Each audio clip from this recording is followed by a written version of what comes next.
How's it going, boys? It's Johnny Spurman here, and we're bringing you episode 2 of the Brandrew Sports and Culture podcast. I'm kidding, I'm not actually Johnny Spurman, but he was my one of my all-time favorite YouTubers to watch growing up, so that's why I started with that intro. But Andrew, what kind Dadanov. of what? I said Dadanov. Oh, Little Johnny, little 2BC reference because he's one of my favorite YouTubers too. That was a nice intro to the show. I'm quite impressed. But what were you gonna say there, bud? I was gonna say, what kind of night is it tonight, Andrew? Tonight, I don't know what kind of night it is tonight. It's kind of chill. I'm thinking it's like a Dylan DeMello kind of night, just laid Ooh. back, just chilling. But if you want to talk about a crazy night, on Saturday night, I went. It was definitely a full-on Miroslav Satan kind of night. I was during the day, I had a really good day. Went skating with a couple pals, and I went back to my house. Got hopped on the call, watched the Jets game, and I got a little lost in the sauce. And I'll kind of leave it at that. I don't want to go into anything too much farther than that. But yeah, I'll say my Saturday night was a bit of a blur, and but it was worth it. The next day I felt like death, but it's all worth it when you're having a good time talking to the lads on Skype and watching hockey. That sounds like a wild night.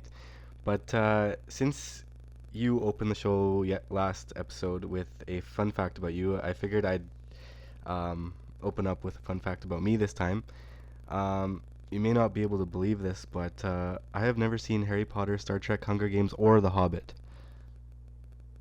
But you've seen, you've never seen any of those, but you've seen Maze Runner. That's right. That's my all-time favorite movie series.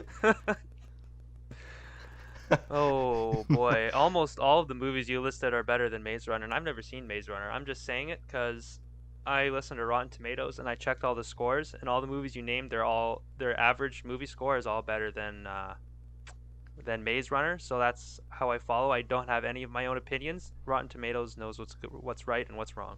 That's very fair. I don't have to argue about that. They're the end all be all. That's the way it is. Do you recommend that I watch them? Watch like all the movie series you named. Yeah. Okay, go through them again. Go through them again. Harry Potter, Star Trek, Hunger Games, and The Hobbit. The Hobbit. The Hobbit was good, but not as good as The Lord of the Rings. But it's worth watching. It's worth watching, like, going over it once. Harry Potter film series is like, yeah, that's really really good too. Out of all of those, that might be the one I would recommend most. Okay. Yeah, I think Harry Potter is definitely the one I would recommend most, and I think a bunch of them are on Netflix, so you could just hop on that. Pretty accessible. Watch some magic. Watch Harry do his thing. It's a good.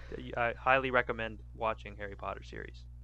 All right. Well, I'll add it to my to-do list, but we'll start with some sports again today. Starting with the NFL, we'll dip into some news here. First off, just announced, I think it was today, NCAA football is coming back to video games. A lot of people will be happy about this. Yeah, I saw a lot of the reaction on Twitter. People are just absolutely, really, really ecstatic about that.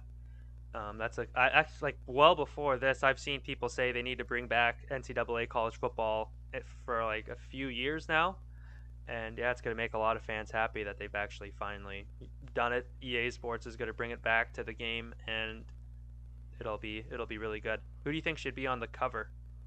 Um, well, Joey Burrow was pretty upset because he wanted to be on the cover, so But yeah, he was a year late. yeah, I'd say him, but I'm not really sure. How about you?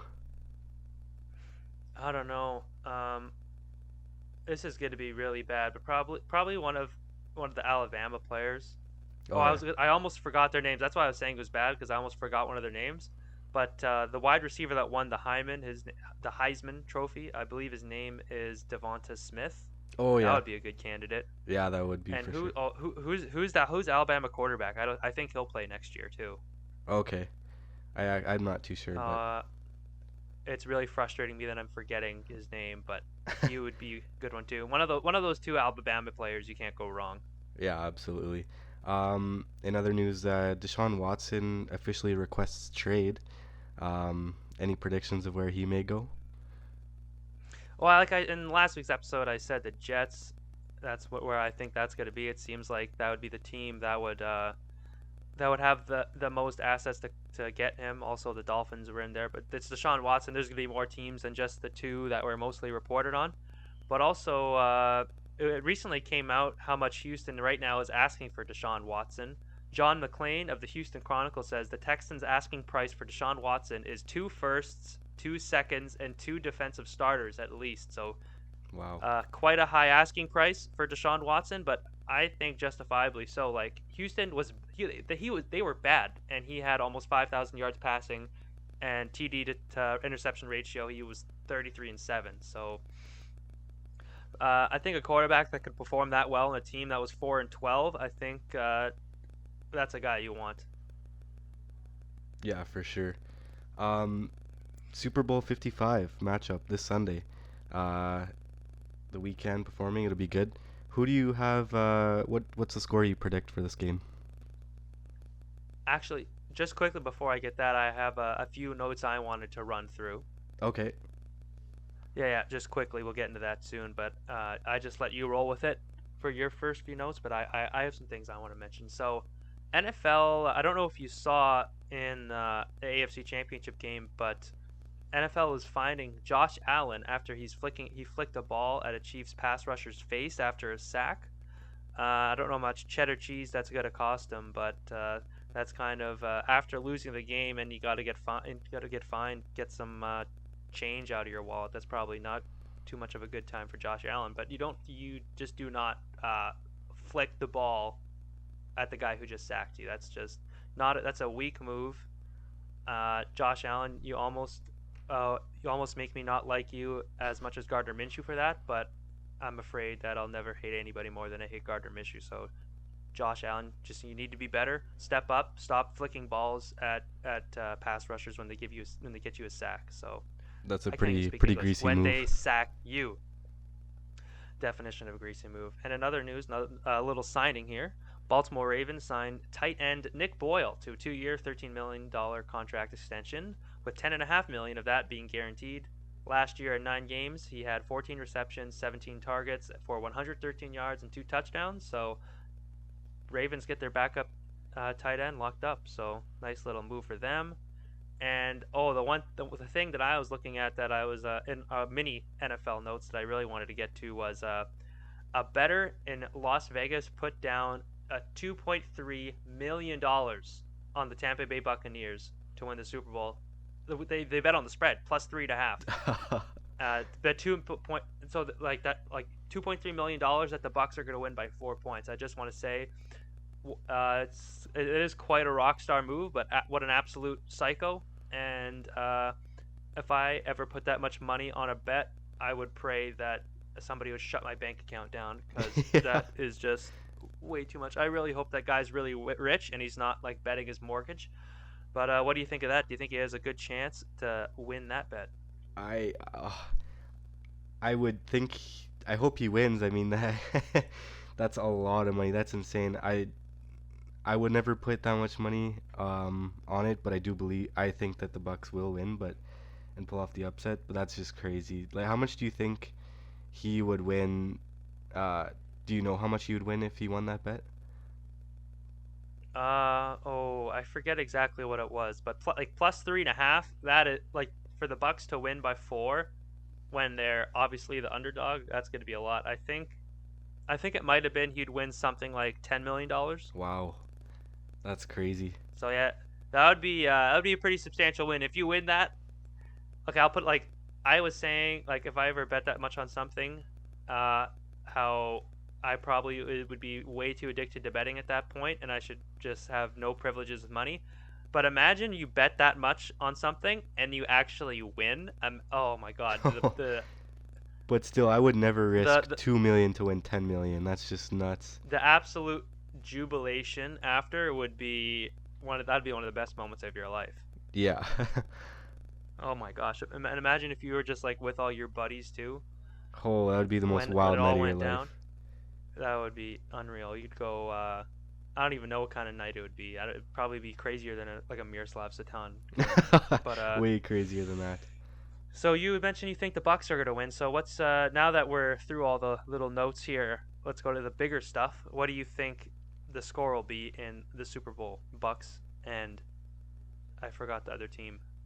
The Bucks Kansas and City Chiefs. Chiefs. Yeah, sorry to throw Yeah, you off before, but now we're into it. Now, that was really that's really embarrassing. I forgot who was in the Super Bowl, but that's okay. Continue with your score guess.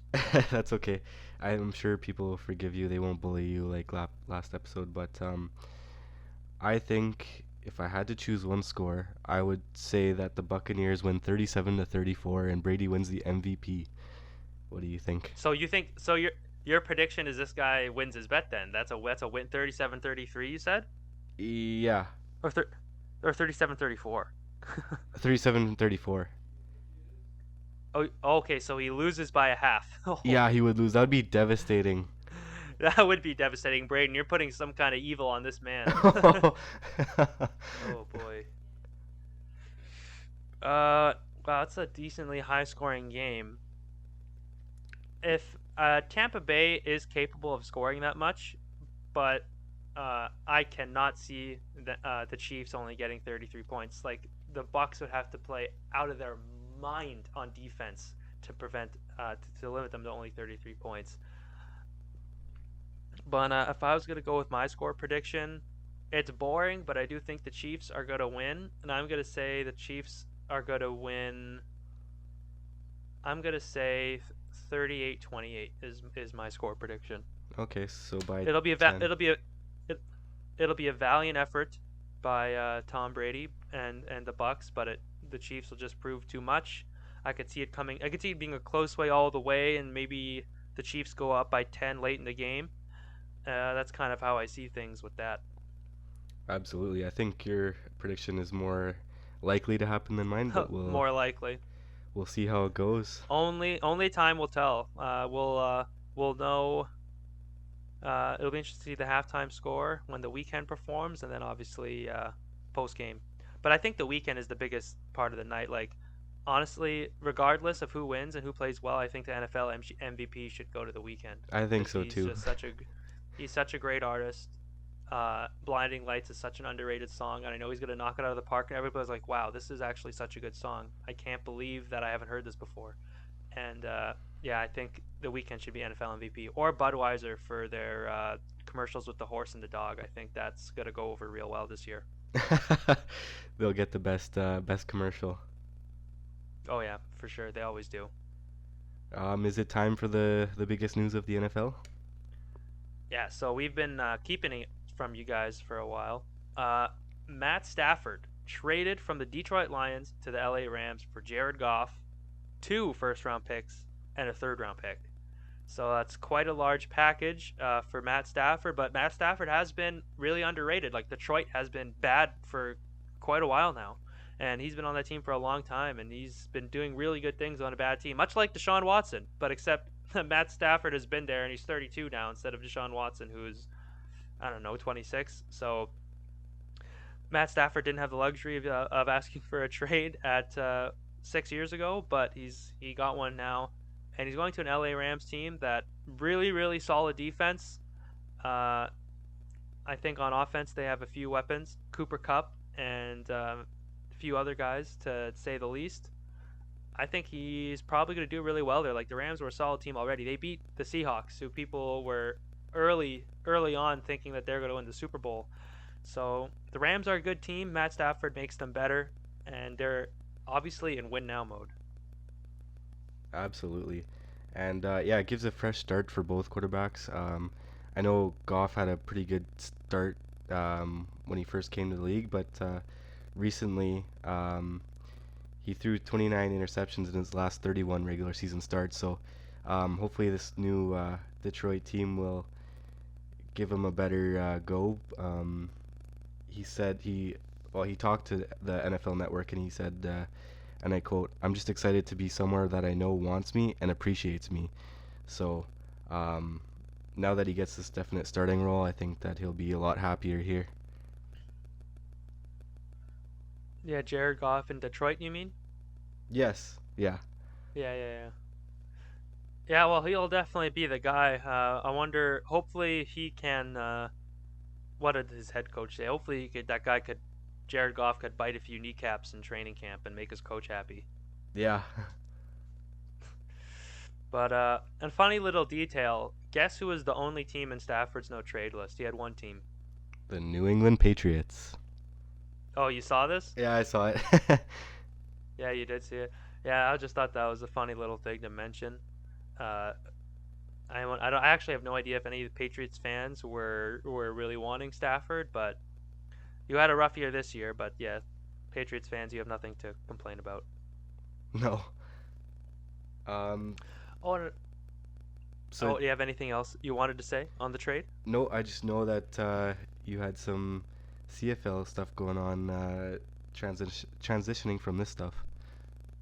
Oh yeah, well, you kind of spoiled my elite transition that I thought of, but Oh, sorry. uh, I'll, no, I'll get right into it. So, CFL star receiver Eric Rogers shared his thoughts on the trade. He's from California, so I believe he is a Rams fan. So he shared his thoughts on the trade on Twitter, saying, "I don't know about this trade. Dot dot dot dot. He's really suspect of the trade. He didn't just do three dots; he did four. So he is really suspect of the trade." And he followed that tweet up with, "Why would the Rams give up two firsts and a young QB for a slight upgrade? Bad business." So he thinks that Matt Stafford is only a slight upgrade on Jared Goff. And I mean, if he's like a diehard Rams fan and he just wants the best for his team, I could get why you'd be, really critical. But oh boy, I do not think that is a slight upgrade, especially when I hear the number 29 picks in the last 31 regular season games for Jared Goff. Uh, it's a steep price to pay. I agree with that, but Matt Stafford is more than a slight upgrade on Jared Goff, in my opinion. Yeah, absolutely. Yeah, and here's the segue part. Spoiler alert. And speaking of star receiver Eric Rogers, he was involved in a blockbuster trade in the CFL over the weekend where his rights, along with star defenseman Cordero Law's rights,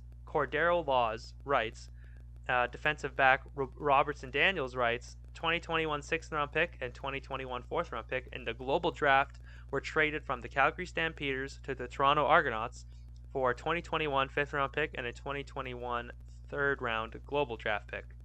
Uh, the way I see it, on the surface, Calgary loses a lot of talent, obviously, for not that much draft capital.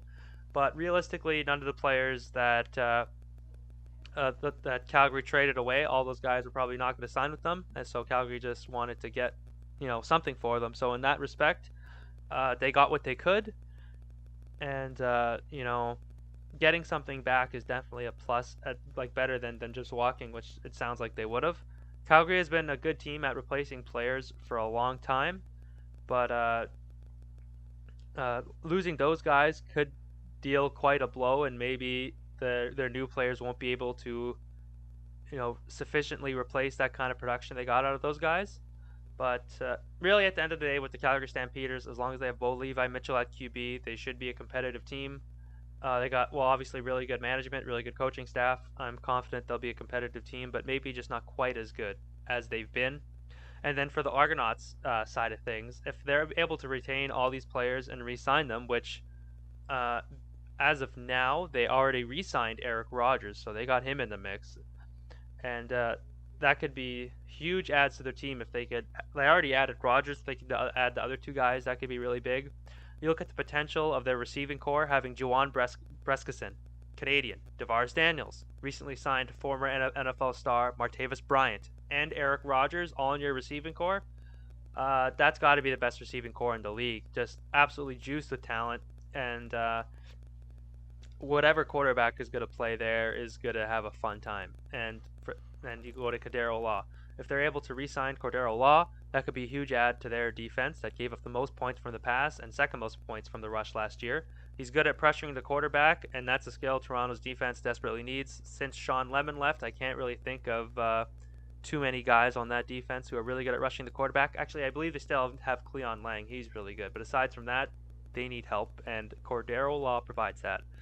And I don't know too much about Robertson Daniel. But if he could help out their secondary, obviously on a weak defense, defensive back that's better than what they have is going to help that team. So this you could be looking at a really good trade for the Toronto Argonauts here. And complete silence because Brayden doesn't watch the CFL. Well, I don't as much as you do, but I just Oh, that was good. I'm just happy that Was the hamster wheel turning there? You're just trying to think of something. exactly, yeah. I just know that the hometown uh, Winnipeg Blue Bombers won the Grey Cup yet last year, and that was pretty exciting to see. That was definitely pretty exciting. So I'm gonna continue talking to a wall. No, just kidding. I shouldn't be that mean to Brayden. There's lots of sports I don't watch. But in other big CFL news, the Ottawa Redblacks and Toronto Argonauts did a pretty strange quarterback switch up where Matt Nichols and Nick Arbuckle were both released by their respective teams due to struggles in negotiating their contracts. And in both cases it was rumored that bonuses were the issue in the deals. So now former Winnipeg Blue Bomber Matt Nichols has already signed with the Ottawa Redblacks and reunites with former Bomber offensive coordinator Paul LaPolice, and also Ottawa before Nichols got there, they signed former Winnipeg Blue Bomber running back Timothy Flanders, and he'll be on the team. So all those guys, former Bomber guys, reunite in Ottawa.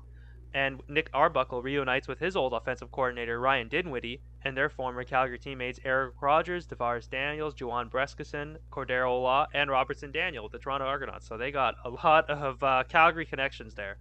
And to top it all off, I was mentioning how the issue of all these deals seemed to be that these players were wanting more from their bonuses. Really strange. Matt Nichols, it is reported that he received an almost $200,000 signing bonus, as reported by Farhan Lalji, and Nick Arbuckle will reportedly receive a $150,000 signing bonus in his new deal with the Argos. Just an overall weird swap that went down there.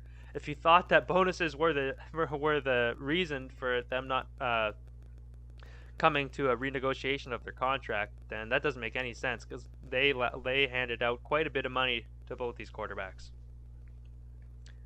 And I'm just going to jump right into the next thing. In other CFL news, Winnipeg Blue Bomber linebacker Micah Awe was released, and also Edmonton football team. This is something that's really grinding my gears. And Edmonton football team has released 1,100-yard receiver Ricky Collins Jr. because of a bonus he was scheduled to receive. That's really an annoying thing about the CFL. These players and teams, it seems like can be such a lack of respect, especially in times like these, to cut a guy just because he was scheduled to release a bonus. I get times are tough, but this is like Ricky Collins Jr. 1,100 yards. Like he was their best receiver last year, and you cut him just because of a bonus. It's pretty embarrassing. On a positive note, on Twitter, CFLers Derek Dennis and Enoch Mwamba showed support for Ricky, and as did former Edmonton football team teammate Bryant Mitchell, who I believe is on the practice roster of the Tampa Bay Buccaneers right now. Bryant Mitchell tweeted at him saying, "Bro, keep the faith. God is going to move for you. I'm praying for you." And you see something like that. You see the support from current players and former teammates for Ricky Collins Jr. It's one thing you gotta love about the CFL. For these players, it's a brotherhood. They all support each other no matter what team they're on. And I just want to say, Ricky, I hope you get the contract and opportunity you deserve, and I really hope you light up Edmonton every time you play them, because releasing a star like you, they deserve it. Go light them up. And even more news. Edmonton football team also announced the hiring of former Ottawa Redblacks offensive coordinator Jamie Elizondo as the club's new head coach after Scott Milanovich resigned to be named quarterbacks coach for the Indianapolis Colts. So after a brief XFL stint, Jamie Elizondo is back in the CFL with Edmonton as the head coach. He reunites with Trevor Harris and Greg Ellingson. So we'll see. There's lots of little things where teams and players and coaches are all reuniting in the same new places. So that's nice to see. And in other news, star defensive lineman Sean Lemon today has signed with Edmonton football team. In 2019, he split games between the Toronto Argonauts and BC Lions, playing a total of 14 and recording 34 defensive tackles and 9 sacks. Wide receiver Brian Burnham said he almost signed with the Bombers, but he ultimately got the number he wanted to stay with the BC Lions. He's quoted as saying, "I wanted to at least take the time to hear what was out there. Winnipeg was one of the big ones who called. Things got interesting. It's a great feeling to have when people want you," Burnham said. "All the respect in the world to Winnipeg and what their franchise has done. There was a number it would take for me to stay in BC and a number it would take for me to leave, and BC got to that number and nobody got to the number it would take for me to leave." So that's a really key piece for BC Lions offense. Brian Burnham has been synonymous with that team ever since he got there. He's an absolute star. So it'll be nice to see him back in the orange and black for next year, and it's where he belongs. And the last piece of CFL news, Brayden, that I could just keep on talking about and you be silent, is all-star defensive lineman Charleston Hughes has gotten released by the Saskatchewan Roughriders today. TSN's Farhan Lalji reports that Saskatchewan's last offer was $150,000 and Hughes wanted about $160,000. It's weird when it's that little of a difference and they couldn't come to an agreement. Hughes is quoted as saying, "My performance shows I should be the highest paid in the league." And last year, Hughes led the league with sacks, with 16 sacks in 2019. So you definitely can't blame him there. He wants to get what he deserves, and he will somewhere else. I saw on Twitter former Calgary Stampeder linebacker Alex Singleton, who had a really good year with the Philadelphia Eagles this year, said that he wants to see Charleston reunite with the Stampeders, which is actually something I could really see with Cordero Law leaving. So maybe we'll see him back with the Stampeders, but who knows? He's going to go to a good team, and that team is going to be lucky to have him. Brayden, that was a lot to go through. I stumbled over a few of my words there just because there was just so much. But it's exciting talking about the CFL with all the free agency stuff going on. It's an exciting time, but that does it for CFL news. Brayden, are we going on next to Major League Baseball? That was a very good CFL segment, Andrew. That was very good. Um, yeah, so huge news in the MLB. We have a few things to get into here. So a couple one-year deals were made today. Nelson Cruz signs a one-year, $13 million deal with the Twins again. So that'll keep some batting power there in Minnesota. Pitcher Chris Archer returns to the Tampa Bay Rays, who made it to the World Series last year, so that's really good for them. A one-year, $6.5 million deal coming from the Pittsburgh Pirates, so that'll be good for the Rays.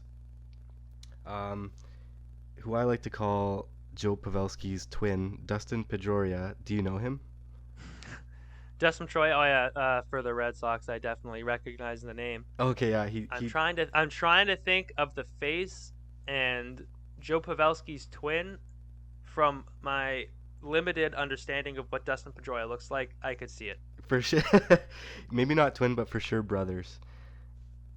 Something like that. Yeah, for sure. Uncanny resemblance. He decided to retire, not by choice, but by injury, which is sad to hear. That always sucks. Yeah, for sure. 14 seasons with the Red Sox.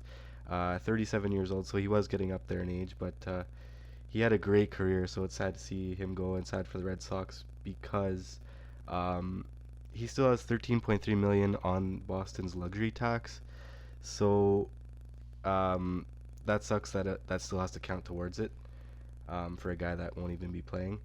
But great career for Dustin Pedroia. He only played 9 times between 2018 and 2019 due to a left knee injury in 2017. So it was kind of geared towards this. It's not shocking, but definitely sad to hear.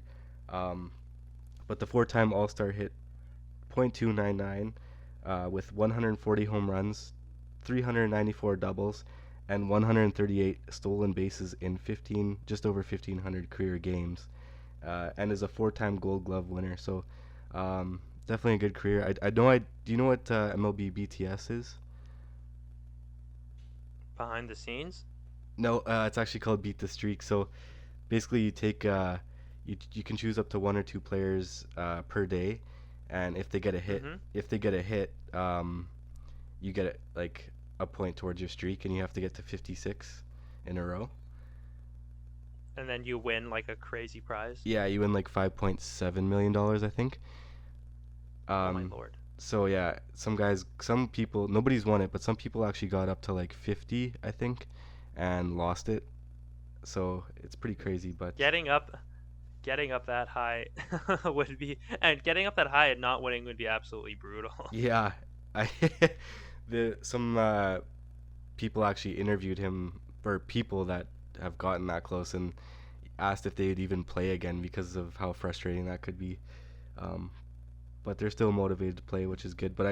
Anyways, Dustin Pedroia was one of the guys that I chose a lot because he was good at hitting. So, um, yeah, for What's sure. the longest streak you ever got to? Did you ever get to like 10 at least? My highest streak was 20. That was Oh, back. that's pretty good. That was back in 2015 when Pedroia was playing. So I do Oh yeah. remember picking a lot of Red Sox during that time. But yeah, if it Yeah, ever, they sorry. were pretty good around then. They were pretty good around then. Yeah, exactly. So if it ever does come, it wasn't around last year, just because of COVID. But if ever it comes back, you should definitely play it. So I would definitely give it a try and do some research. yeah, you don't have to know a lot. It's a pretty fun game to play. It's Which guys are hot? yeah, exactly, and it shows you which guys are hot too. So um, yeah, it's pretty fun, especially since it's free to play, and such a big prize. Yeah, for sure. But the biggest news in MLB, which there was talks of it going on for a while, but it just got confirmed, I believe yesterday. MLB superstar Nolan Arenado gets traded to the St. Louis Cardinals. This is huge. Arenado, Massive trade stuff. massive trade. Yeah, this is Bigger than the Line A trade, but this in baseball. this is rock star stuff right here. He got traded for left-hander Austin Gomber and prospects Losi, Somers, Montero, and Gill. So that'll help the Rockies maybe a little bit in the future, but the Cardinals will be dangerous this year, adding to Paul Goldschmidt, another superstar player, and Yadier Molina, which the Blue Jays have interest in right now. Um, one of the best catchers in the league. So um, crazy, crazy stuff. Uh, it sucks for the Rockies because they will be paying $51 million for Arenado to play for the Cardinals, so that hurts. um, That's quite. How does that work? I actually don't even know, but I guess they were willing to. Yeah, I can't even say for sure because I don't know, but it's almost like the Pejoria thing where they're paying insane amount of money for them to play. Like it's just crazy. um, but speaking of the Rockies, um, they're pretty much screwed. Like they have another guy on the go, Trevor Story, a very good prospect. Uh, Mhm. he's most likely he's not going to want to stay there because they are pretty much a dumpster fire now, which is crazy to say because they were such a good team a few years ago. Um, but What they was it? they will be missing the 20, playoffs like for a 20, long time. 2019 weren't they like really good? They were really good. Yeah, they never really had pitching, but they had very good batters. And now that they lost Arenado and Trevor Story's not going to be wanting to stay, uh, it's not. Did they at least get a good return for this guy for Arenado? Like outside of the money, like the actual players they got back, is it like a fair return or did they get fleeced? I've actually never heard of the prospects. I can't say if any of them are any good, but um, You could really tell that we are a Toronto baseball podcast a- only. absolutely. But just something crazy about Arenado, because I know uh, you probably want to know a bit more about him. Um, For sure. in the 8 seasons that he's played in the MLB, he's won 8 straight Gold Glove awards for his position. Do you know what a Gold Glove award is?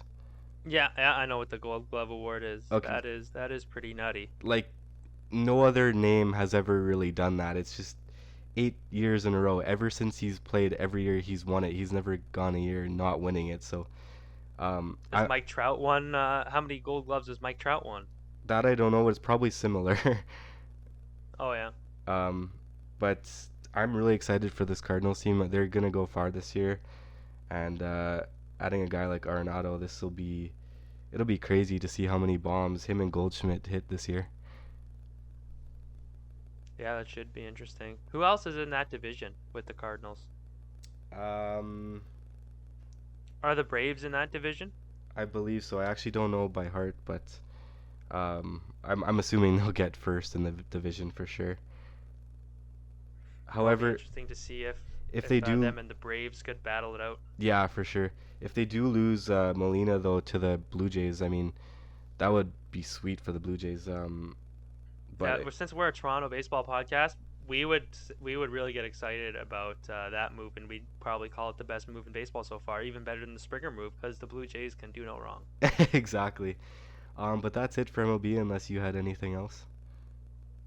Oh no, I didn't really have anything. There's no Blue Jays news, so there's nothing worth keeping track of.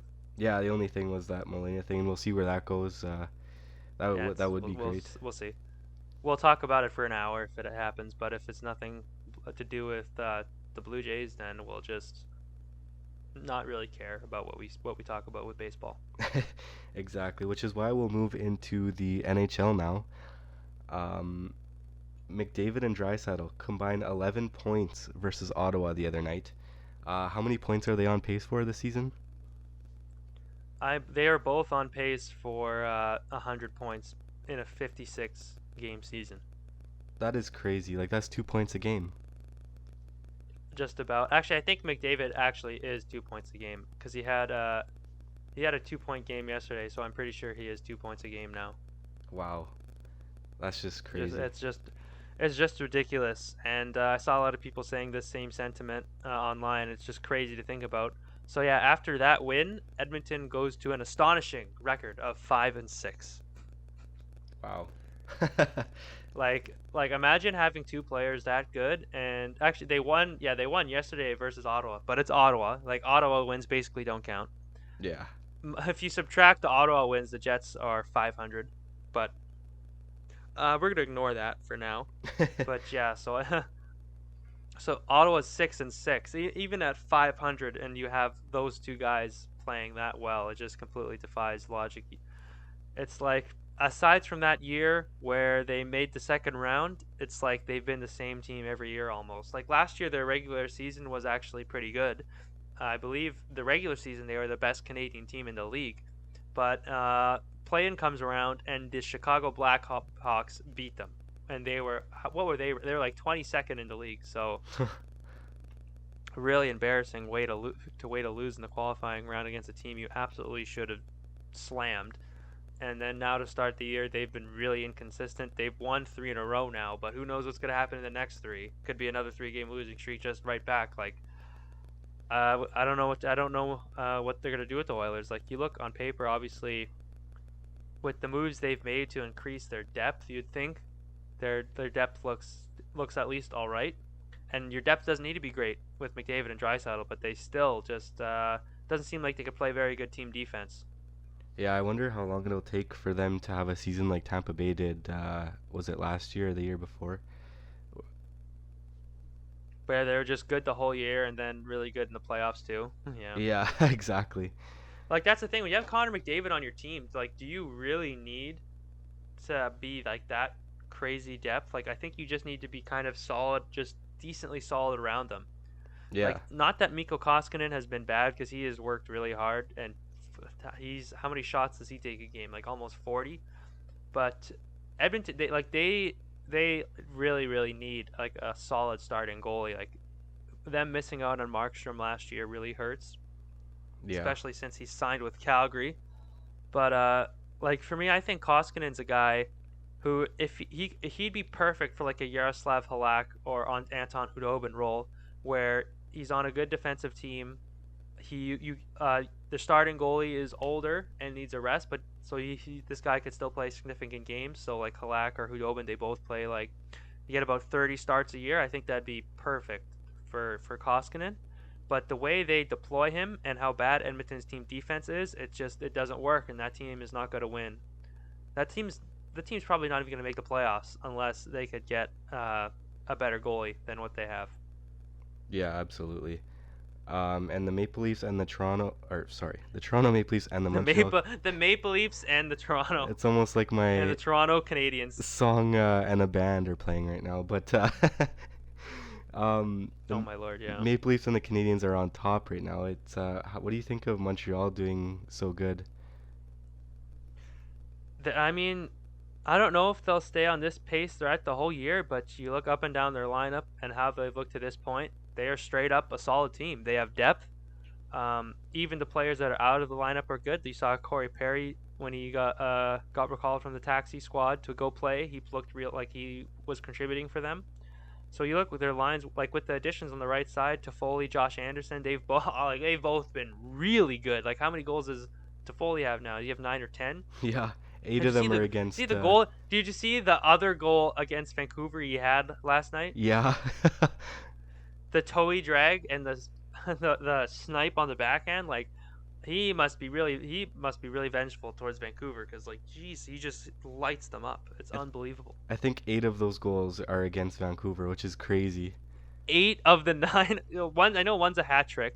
He had 2 goals yesterday. I think he had in another game he had 2 goals. And what did he have? Like maybe like one in the other one. the same It's just insane the how same good he's been. the same night on Wikipedia they put that Toffoli owns the Vancouver Canucks. That is very true. He's owned them all year.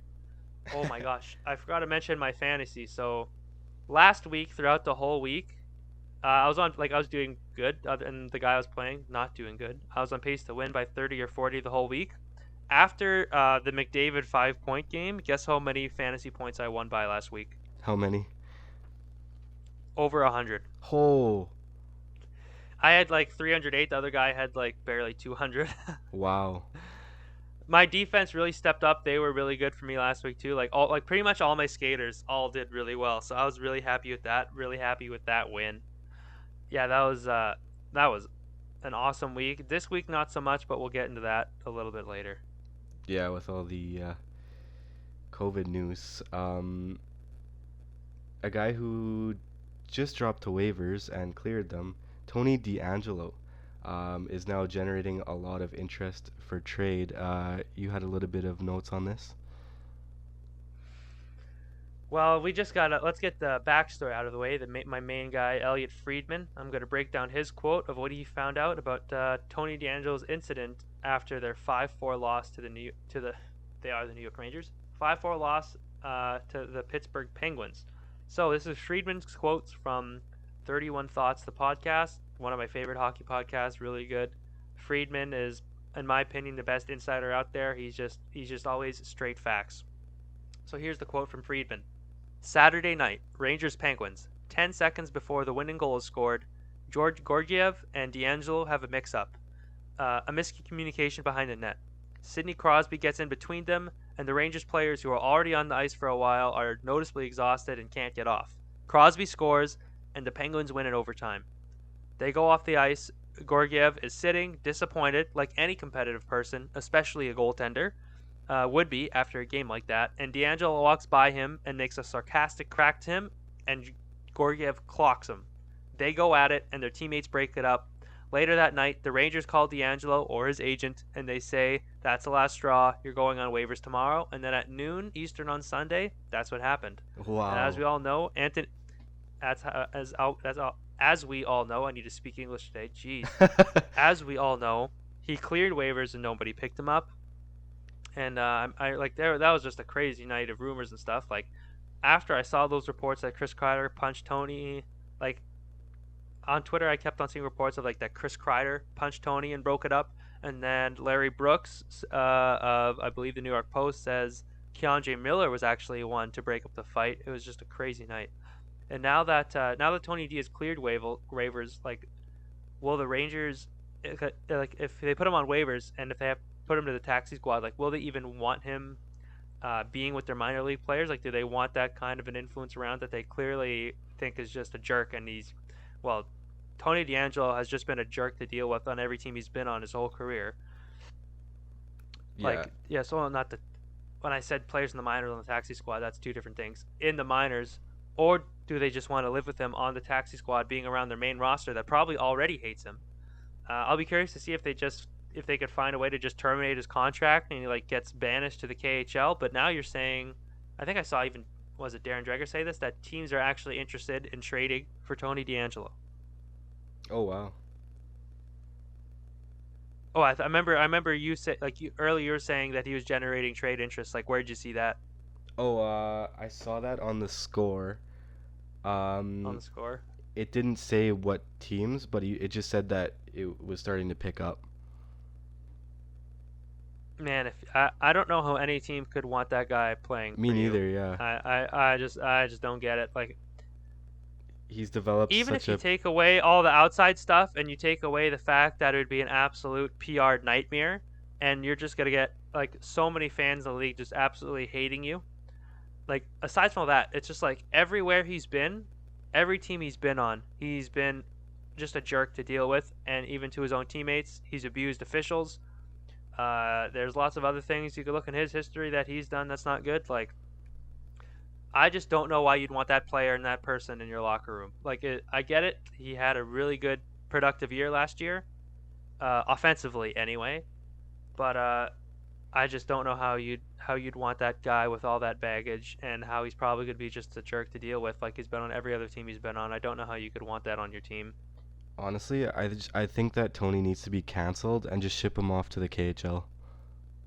Yeah, he could go play with Brendan Leipzig in the screw up team. I forget what team he plays on, but yeah, that's probably where he belongs, eh? Yeah, I'd say for sure. Um, being a Winnipeg Yeah, but based. enough of. Oh wait, what'd you say? No, go on. Oh, I was actually I'm not gonna say that. I was gonna say some joke about vinaigrette, but that's not that funny. Can you continue? Okay, I was gonna say, being a Winnipeg based podcast, Podcast. seeing Patrick Laine for the first time in a Columbus jersey last night. Filthy jerseys, by the way. Those are really nice. I know you probably agree. Yeah, I saw. We were both talking about this in our lead up before the show, but I saw a lot of people on Twitter hating on the Columbus reverse retros. But yeah, we both agreed. They're drip. They're really nice, and those haters need to back off. The Columbus reverse retros are drip city. Absolutely. No points for Laine though in his first game. Two shots on goal. I don't know if you listened to his post game interview. I didn't. If I don't know if you want to fill me in with what he said. I didn't listen to the interview, but I saw a few of the quotes. And in classic Patrick Laine fashion, when he plays bad, he said that he was bad and that he needs to be better. So as he usually is when he doesn't play good, he was very hard on himself. And says him and the team need to be a lot better after their 6-3 loss to the Dallas Stars. So yeah, that was a very anticlimactic first game for Laine. Hopefully, Pierre-Luc Dubois' first game for the Jets does not go that way.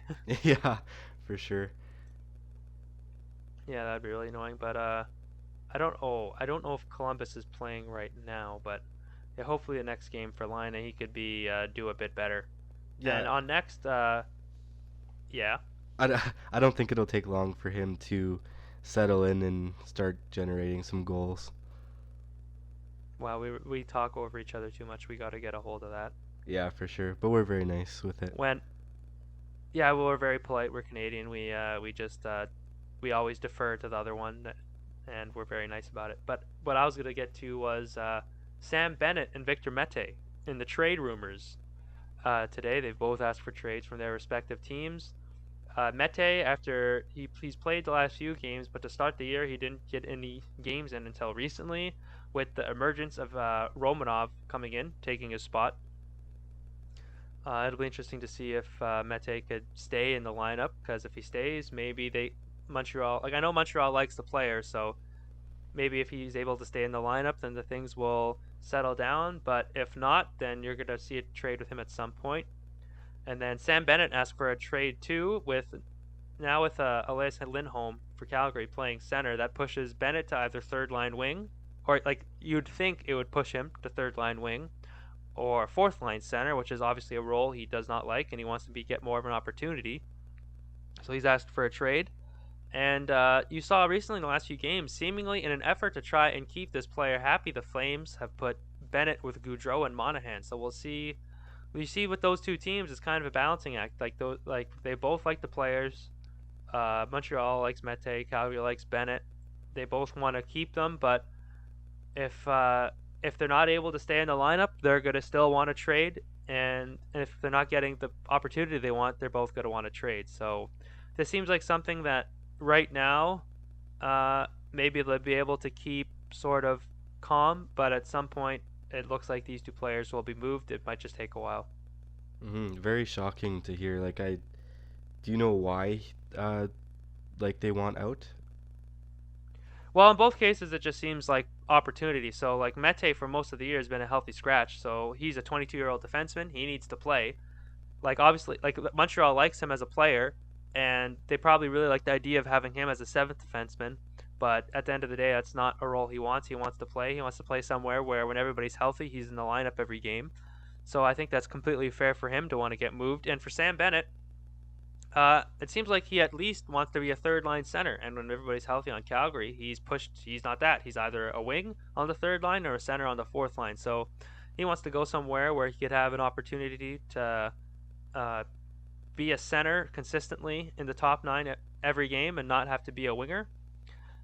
So I understand that a bit too, and you could see like I was hearing, I think Friedman said this too, that the Flames were they were pretty shocked by the request from Bennett. So they're a player that he really likes. They really like the way he played in the playoffs. So they put him up with Bennett. They put Bennett up with Gaudreau and Monahan. To see, I don't know, looks that sure seems like something like they're trying to keep the player happy, but I don't know. I just think that eventually they're gonna have to trade the player, and I don't think he's gonna change his mind. Yeah, for sure. Give him some more ice time in the position he wants, for sure. Um, Well, actually, right now he's playing wing though, so if playing center he prefers that much, I wonder if he will even be happy. But I still don't think. I doubt he'll be on Monahan and Gaudreau's line all year. no, yeah, that's definitely not something long term you wouldn't think. Yeah. COVID-19 is creeping into the NHL a little bit more and more. We talk about certain people needing to be canceled. COVID needs to be canceled That's because right. it's running rampant in the American teams in the NHL right now. It is crazy. So the New Jersey Devils have 10 people on their COVID list. I'm assuming they're. No, Oh, sorry. they have four. They have four. Sorry, I shouldn't interrupt. It's so rude of me. But they have 14 players on their COVID list. 10 that are confirmed positive, Oh, wow. and it's like all their it's like all their best players too, which is nuts. That's crazy. Well, no, they It's don't. like Jack Hughes, Kyle Palmieri. It's like all their main guys that are on that list. Wow. That's yeah. Thanks for And then correcting. now, I still feel bad for interrupting, but also Buffalo. They've had how many players have they put on the COVID list now after Uh, their games against New Jersey? I'm not sure, but I know they're postponed till February 8th, so they're done for a week. Yeah, and it was also very recently reported that that Minnesota has somewhat of an outbreak themselves, and a few of their games could be postponed. So the last week has not been good for American NHL teams and COVID postponements. And I No. gotta say, this week's Buffalo postponement really hurts me for fantasy. Um, this week I had Dahlin and Olofsson in the lineup, and I was counting on them to be good, and then all their games got canceled. So this is looking like an L for me in fantasy. I'm not doing well right now. Just want to get into another fantasy detail quick. So this week, I've had it really rough. You know, McDavid has the 2 points on Tuesday, which is nice. But aside from that, I have not done really well at all. And this really exemplifies how my week in fantasy has gone so far. So I have Thomas Tatar. The Montreal, like he plays first line winger for the Montreal Canadiens. The last two games they played this week, they won 6-2 and 5-3. Thomas Tatar was on the teams that won 6-2 and 5-3. And he's on the first line. In both games, he had negative fantasy points. Negative. Negative. I guess he took penalties. I don't know. But he has, overall right now, he has -2 fantasy points for me. And I think I'm going to lose my mind. Wow, that's bad. Are you gonna drop him? No, I'm not going to drop him. It's just a rough week. But Oh. it's just like, oh my. first the Buffalo thing, and then this. It's like, wow, this is just really not my week. It just was not meant to be. Yeah, absolutely. That's rough. Luckily, COVID hasn't affected my lineup, but Oh, uh, it will. it will eventually. But the thing is, for you, is those players will probably play a whack of games coming up, like once they're cleared. Oh, that's true. But yeah, it sucks right That now. that'll be nice to have those weeks. So with the postponed teams, so like Buffalo's probably gonna have a week at some point in the season where they play like 4 games, Yeah, or even maybe 5 just to make up time. which is so weird. Like this is such a weird season. Yeah. Oh, have you seen the Central Division standings? It's just like It's the amount of games played for each team. Like one's 3, one's 11, one's 6, one's 8. It's like it's all over the place. that's crazy. I never thought we would see this, but hopefully it gets back to normal at some point. Yep. And the last little bit of NHL news today, which happened today, is real interesting. Paul Maurice had a blow up today in the media when asked about the play of Blake Wheeler. He's quoted as saying, when talking about a goal Wheeler was out on the ice for in last night's win, this is the quote, the goal that you're beaking him on last night, he got put in a real tough spot by a horse bleep back check. This is a podcast, we do not swear. It is a child-friendly podcast. That's right. I'm going to continue the quote. By somebody else, Maurice said, according to TSN, I'm sensitive to it because I've been in awe of this guy since I got here.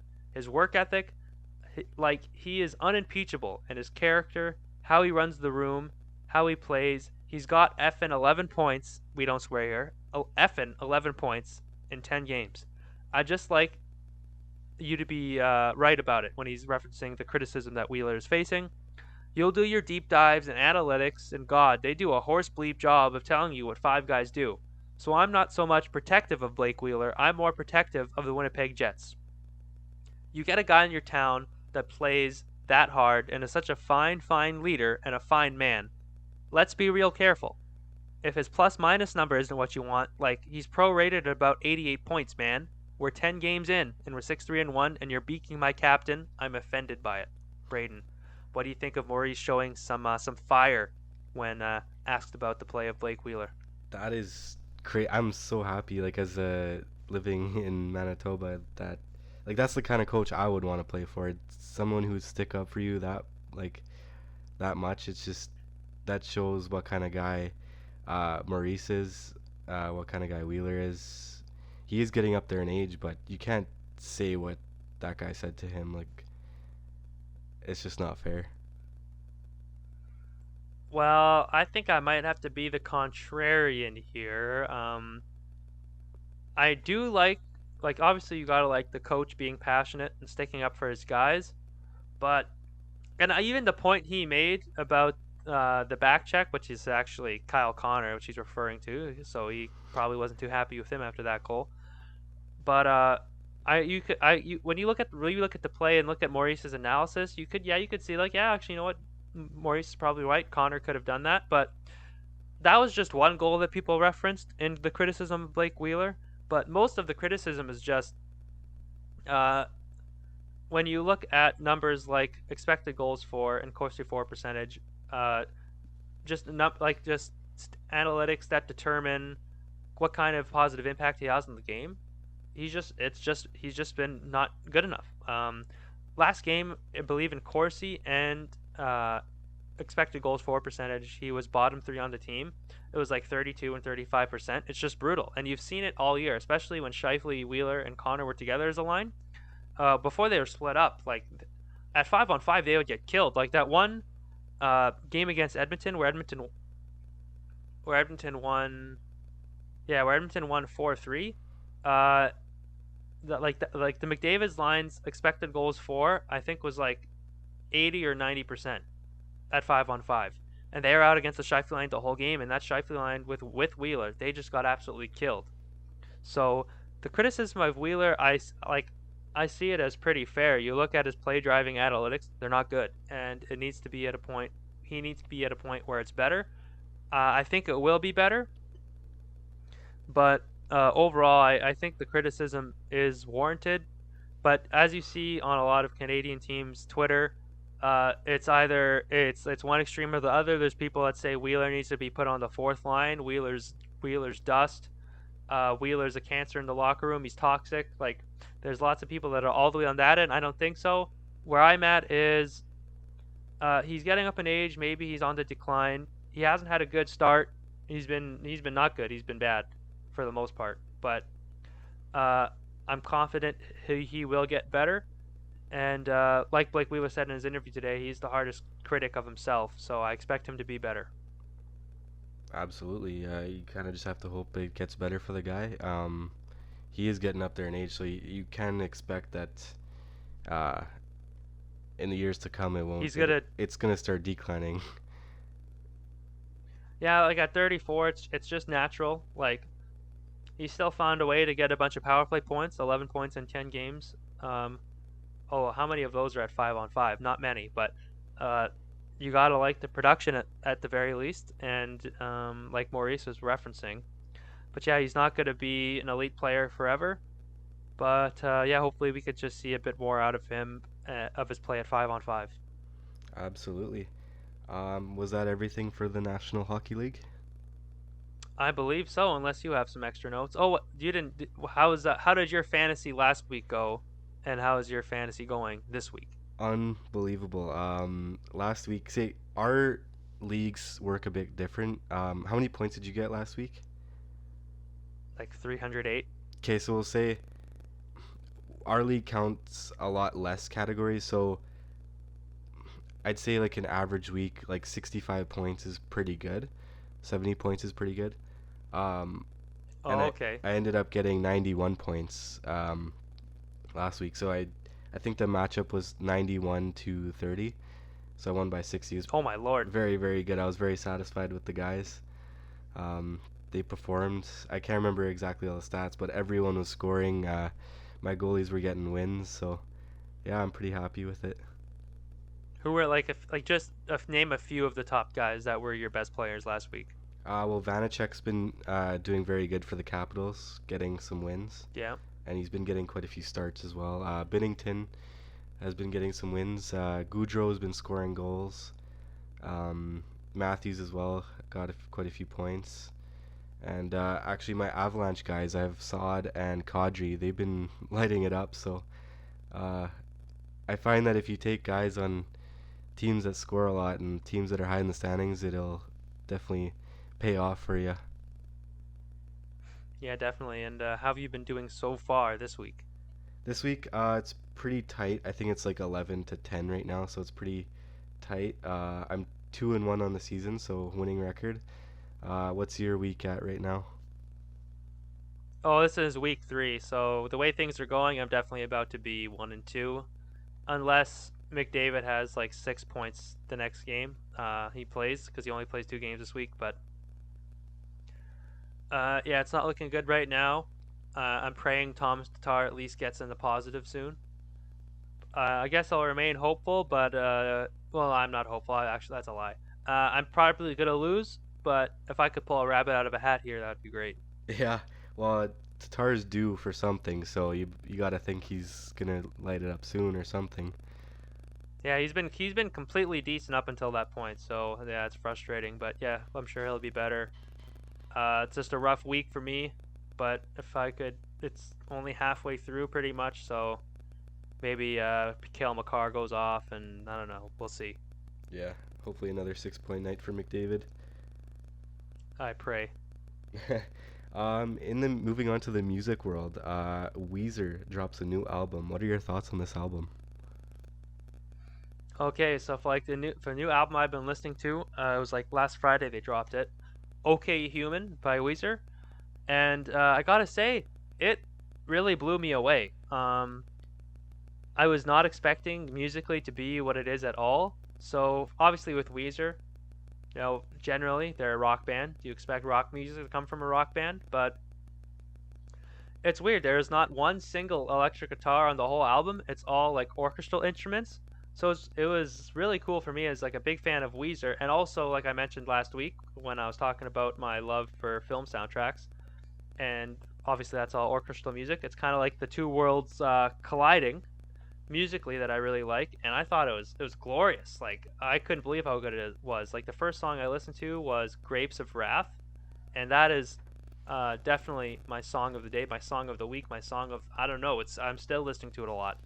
Um, it's just so catchy, and I can't get it out of my head.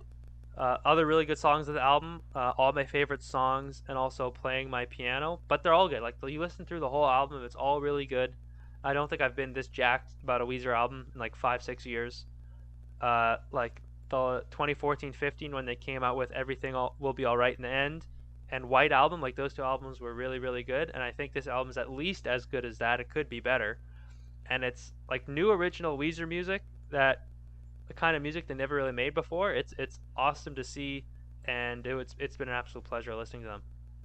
Yeah, it's good, cool, really interesting to see them do something new, and I agree, everyone should definitely check out that album. Another album that got released, I think around the same time, Black Pistol Fire, they released the album Look Alive. Um, Absolutely great album. I think that everyone should check it out, including you, Andrew, because I know they have a bit of a sheepdog sound to it, so I know you'd like them. Yeah, Sheepdogs have always been one of my favorite bands, so if make some similar music to that, I'm sure I'll enjoy it. Yeah, it's like some alternative rock, but more southern sounding rock a little bit. It's a little bit twangy at times. Yeah, exactly. Um, Yeah. a guy who we were hyping up last week, will he have to be canceled? Morgan Wallen? Yeah, it's like yeah, just of course the first episode, the first music segment on the first episode, I have to pump up the tires of this guy, and a week later, he says the N word. So, Wow. Morgan Wallen, I hate to say it, I was lying last week. Your music was never good. I was just lying because I saw it was number one on iTunes, and I never liked your music. Morgan Wallen, you are canceled, and you can't say that. It's like, on a serious note, it's just like unbelievably stupid, and jaw dropping. Like I don't know how you could be that dumb. Like even if like by the small chance that he's not racist, he's at the very least brutally stupid, and he should know way better. I guess we'll see in the coming weeks, months, years if he'll prove himself to be a better person than that event showed him to be.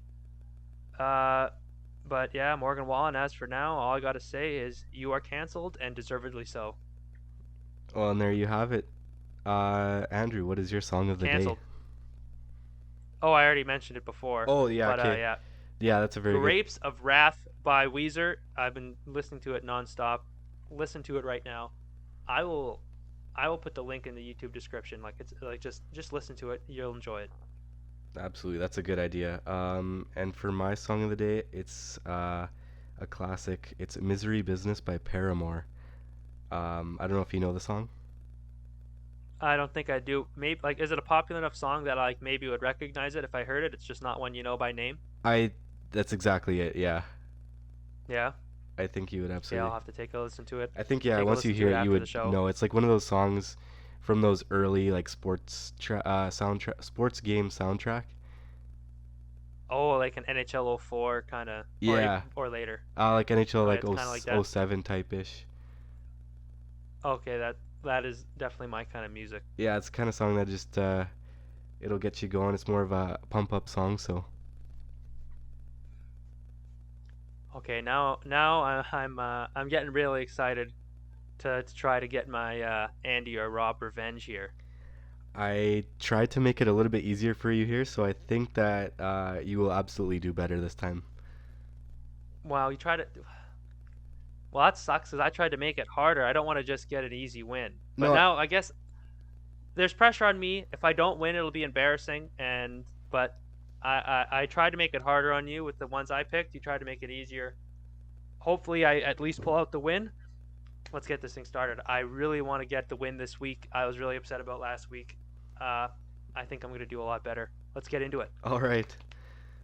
Who's first? Who was first last time? I don't even remember. I think I was first. So how about you go? Okay, I'll say the first one here. So the tweet is, "Hey, sorry I'm late. I was moving my body like a cyclone." Sorry, I'm late like a cyclone. I was moving my body like a cyclone. Sorry, I'm late. This is supposed to be easier. This seems like it could easily be either one. I'm sorry, I'm late. I'm moving my body like a cyclone. Oh my god, I almost think it's like a 50-50. Yeah, honestly, I don't think I would be able to guess it either. That one's actually pretty hard. Okay, it's good that it's hard. Then that means this is legit. Oh, I really want to get the first one right, so I just don't get it out of the way that I don't go 0 for 3. Sorry that I'm late. Wait, I'm sorry I'm late. What? I was just moving like a cyclone? Yeah, hey, sorry I'm late. I was moving my body like a cyclone.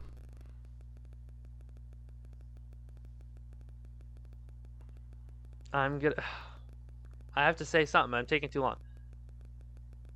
I'm going to say that was Rob. It was Andy. I'm gonna. I hate to tell you, but I'm yeah, really it was upset Andy. that- Hey, but there's still two more. The game's not over yet. I'm really mad. You're right. Actually, you should be saying that I'm a loser. Like, enough of this kindness. Okay. Here we go with my first one. Actually, I do have a girlfriend. You just don't know her because she is serving 10 years in prison for arson. Oh, wow. Um, I think every single one of them they could go either way because they're just so crazy. But I'm gonna have to say Andy.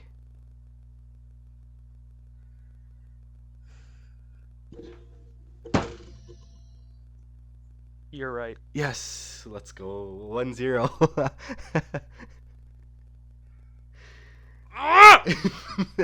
Hey, it's okay. There's still two more It's to go. not okay. I'm gonna. Oh, I'm not even kidding. I'm gonna find something to break if I lose. Well, Go through the next one. we'll hope it doesn't get that far. But here's the second one.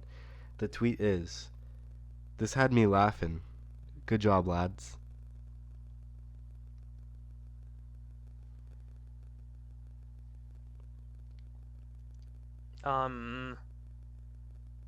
Okay, so the first one was complete 50-50.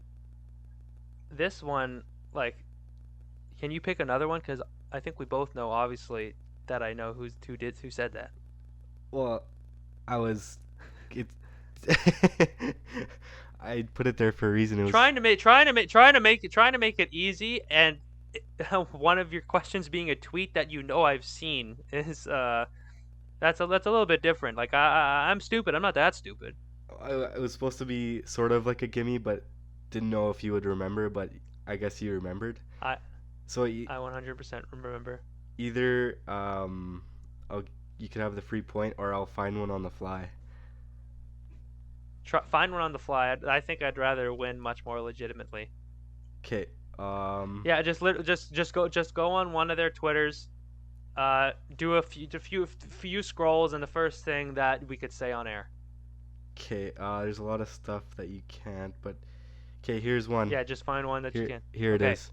Okay, so Mhm. sorry I missed your grandma's funeral. I was trying to start a revolution at the Capitol building with my buddies from that deep sea fishing Facebook group.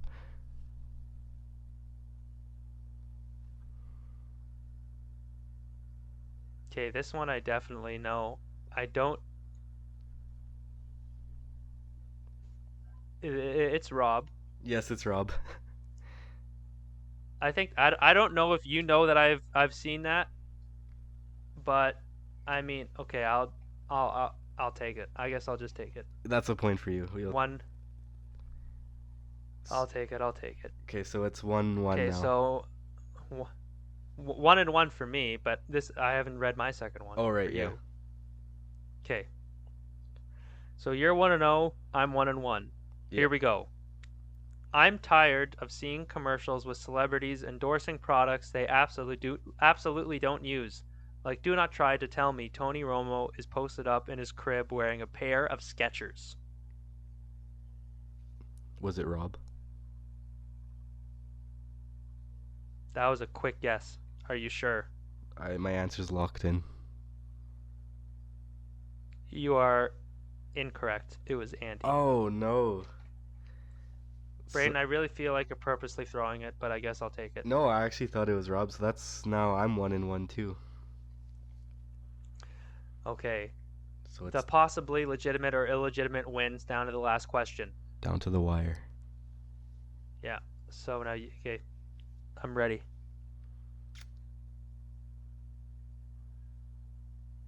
The tweet is, hope everyone has had a brutal day today.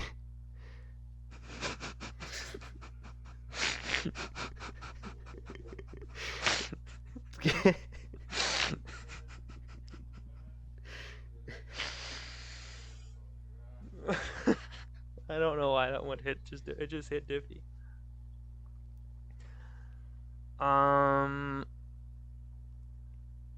I remember seeing this, but I don't remember for sure who it was. Okay, good. It was pretty recent, so yeah, I was hoping you wouldn't.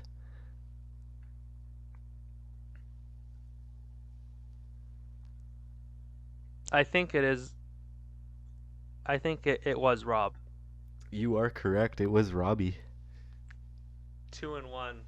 2-1. Oh, okay. If you tie her up here, do we go to like a tiebreaker?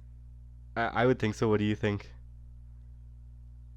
Or do we just call Yeah, it a tie? we'll go into OT and we'll go to shoot. We'll keep this going as until somebody gets more answers correct than the other one. Okay, sounds good. Okay, but hopefully you just get this one wrong and I just win here.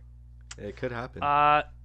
Last one. You need to stay alive to for you to get this right. You need to stay alive. You need to do this. So lots of pressure and hopefully you screw up. We'll see. Am I the only one who puts salsa on my pancakes? Okay. I'm gonna say, is that Andy?